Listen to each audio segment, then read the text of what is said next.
साथियों नमस्कार। साथियों, 8वें वेतन आयोग ने 69 लाख पेंशनरों को टेंशन में कर दिया है, यानी कि चिंता में डाल दिया।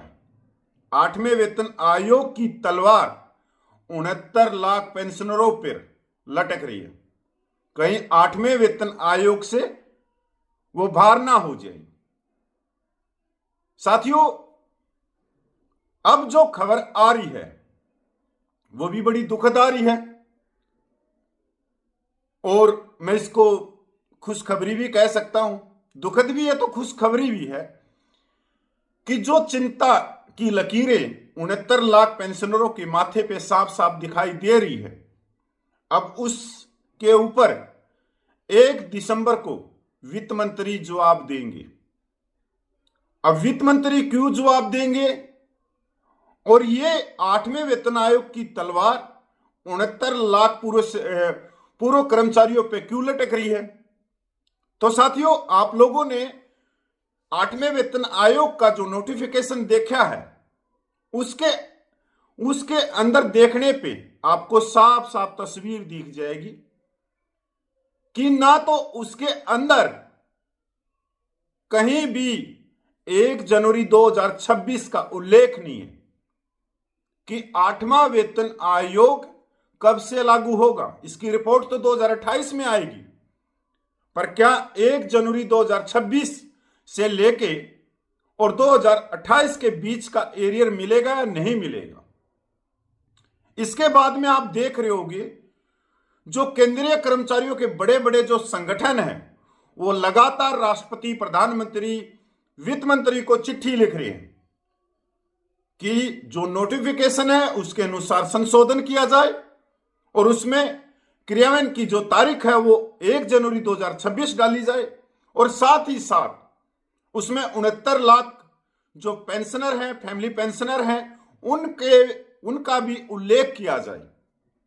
क्योंकि टीआर जो सरकार ने निकाला है उसमें किसी भी कर्मचारी संगठनों की बात को उसमें शामिल नहीं किया गया है।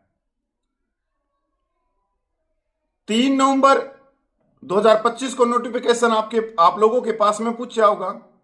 उससे पहले 16 जनवरी 2025 को 8वें वेतन आयोग की घोषणा करी, और आपने लगातार सोशल मीडिया, न्यूज चैनल, अखबारों में देखा होगा कि आज फलाने डिपार्टमेंट से टीआर मांग लिए, आज फलाने से मांग लिए, आज गृह मंत्रालय से, आज रक्षा मंत्रालय से, आज वित्त मंत्रालय से, आज केंद्रीय शिक्षा बोर्ड से, सबसे टीआर मांगे जा रहे थे और सब दे भी रहे थे। यहां तक जो केंद्रीय कर्मचारियों के बड़े संगठन हैं, जेसीएम, उनसे भी टीआर मांगी गई और उन्होंने टीआर दिए भी। पर क्या जो 3 नवंबर 2025 को जो नोटिफिकेशन निकला उसमें क्या शामिल किया गया।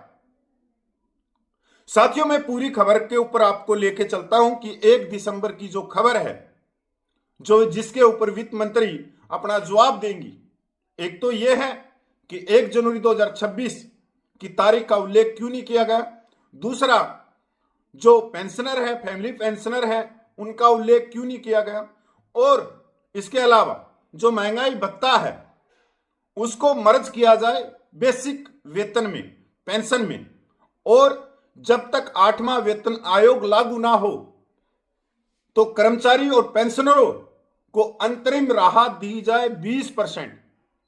और इन सभी सवालों के जवाब वित्त मंत्रालय, वित्त मंत्री 1 दिसंबर को देंगी। इससे बहुत सारी चीजें साफ हो जाएंगी।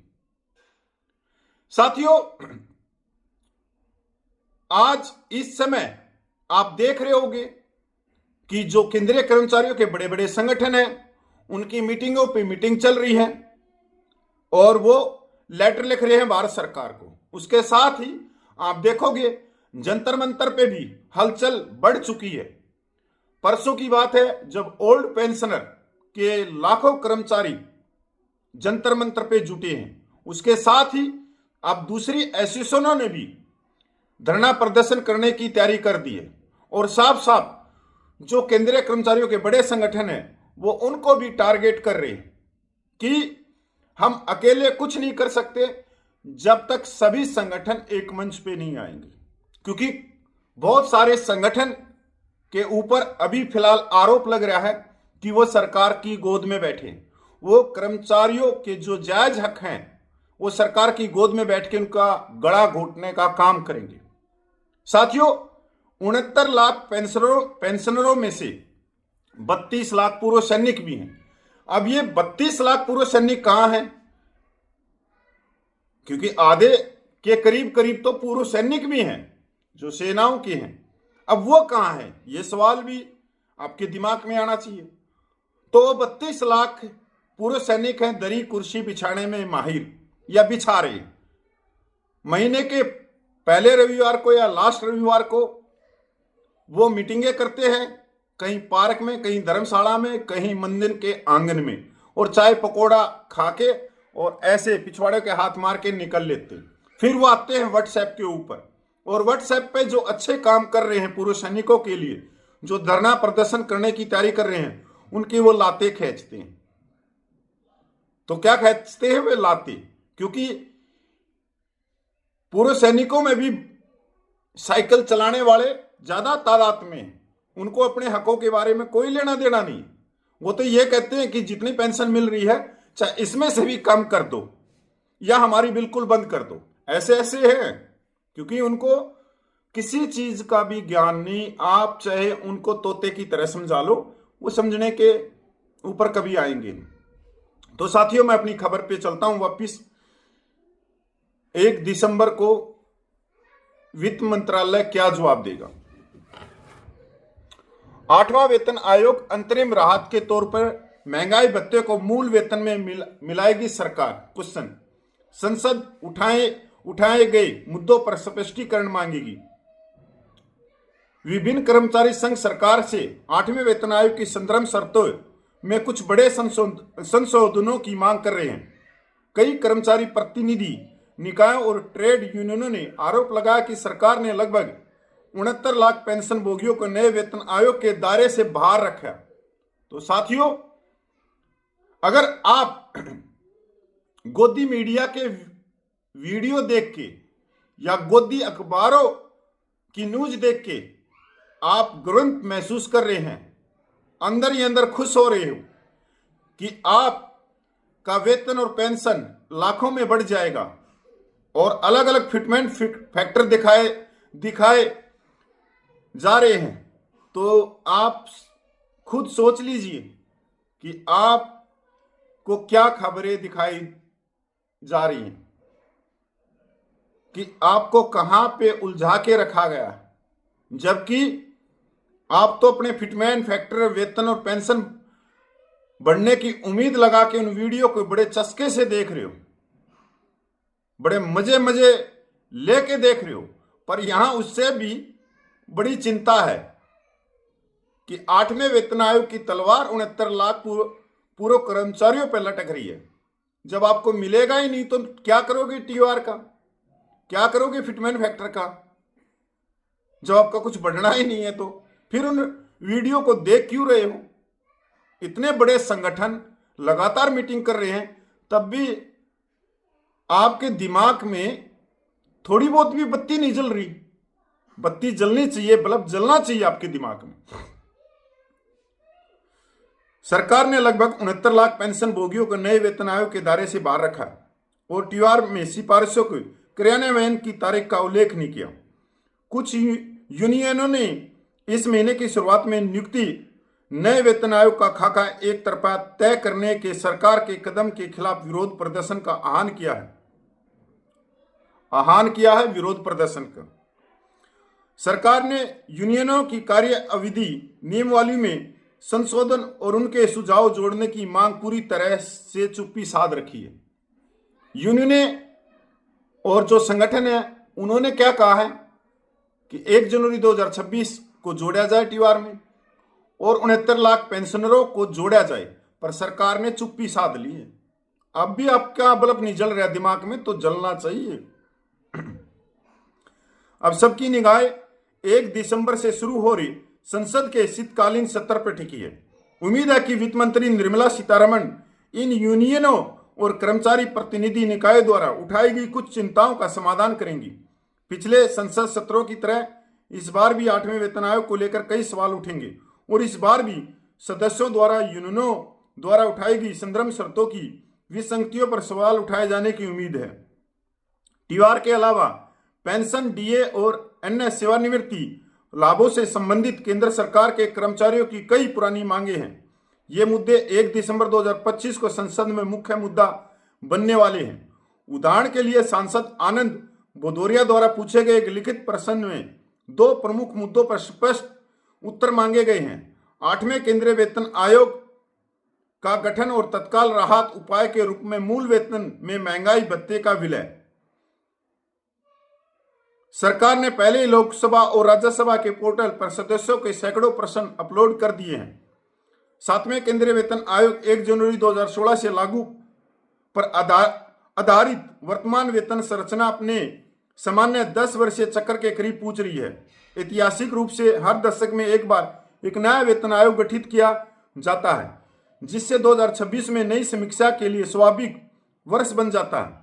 लगभग 1 करोड़ केंद्रीय कर्मचारी और पेंशन भोगियों के लिए यह संसदीय प्रतिक्रिया टीआर अधिसूचना के बाद उठे पूरे विवाद पर सरकार के दृष्टिकोण को समझने के लिए महत्वपूर्ण होगी। जिन विभिन्न मुद्दों पर सरकार की प्रतिक्रिया आएगी उनमें से कुछ तत्कालिक और महत्वपूर्ण प्रश्न 8वें वेतन आयोग के टीआर और डीए विलय के मुद्दे से संबंधित होंगे। कर्मचारियों की चिंता बढ़ती जा रही है क्योंकि यूनियनों का आरोप है कि सरकार ने जानबूझकर टीआर के शब्दों को बदल दिया। यही बात मैं कह रहा हूं इतने दिन से, 3 नवंबर से जब से टीआर निकला है, क्योंकि यूनियनों ने आरोप है कि सरकार ने जानबूझकर टीआर के शब्दों को बदल दिया ताकि लगभग 69 लाख पेंशन भोगियों को वेतन आयोग के लाभों से बाहर रखा जा सके। यह देखना होगा कि सरकार इन टीआर आरोपों पर क्या प्रतिक्रिया देती है। दूसरा महत्वपूर्ण प्रश्न मूल वेतन में महंगाई भत्ते और महंगाई राहत डीआर के विलय से संबंधित यह कर्मचारी संघों की सबसे बड़ी प्रमुख मांगों में से एक है, जिसका तर्क है कि पिछले 3 दशकों में महंगाई भत्ते में वृद्धि वास्तविक खुदरा मुद्रास्फीति के साथ तालमेल बिठाने में विफल रही है। अब जबकि महंगाई भत्ता उस सीमा को पार कर गया है जिसके लिए पहले विलय की आवश्यकता थी, कर्मचारियों का मानना है कि सरकार को तत्काल राहत उपाय के साथ कदम उठाए जाने चाहिए। सरकार को यह बताना होगा कि क्या इस तरह के विलय की कोई योजना है और यदि हाँ तो इसके क्रियान्वयन की समय सीमा क्या होगी। यदि नहीं तो सरकार से अपेक्षा की जाती है कि वह इस प्रस्ताव को अस्वीकार करने के कारण बताए। कर्मचारी समूह का कहना कि मुद्रास्फीति के दबाव ने वास्तविक वेतन को कम कर दिया और मौजूदा व्यवस्थाएं अब पर्याप्त नहीं है।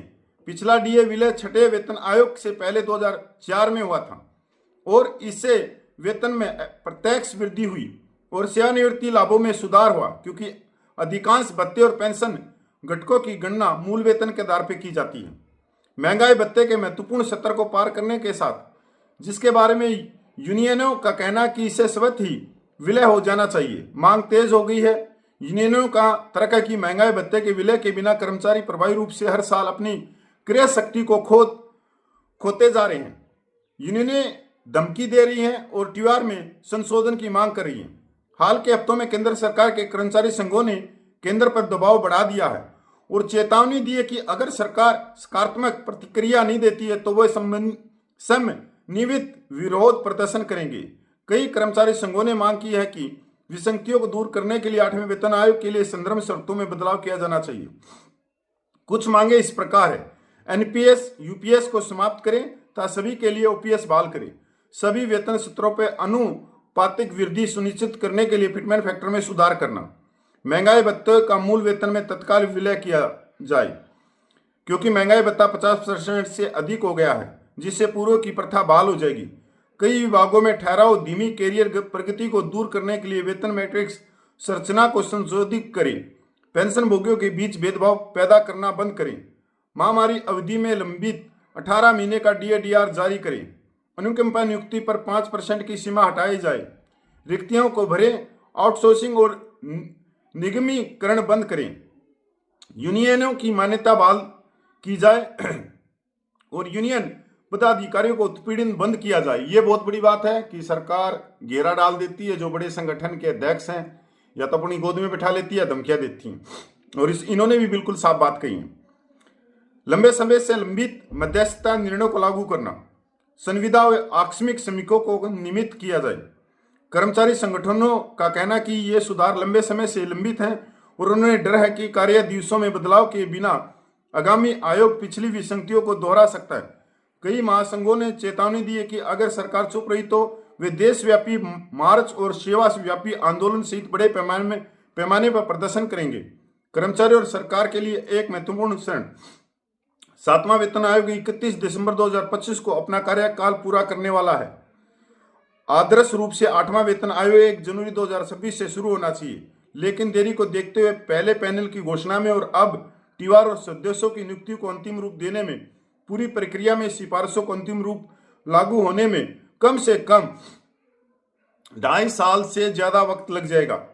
कर्मचारियों में काफी असंतोष पैदा कर दिया है।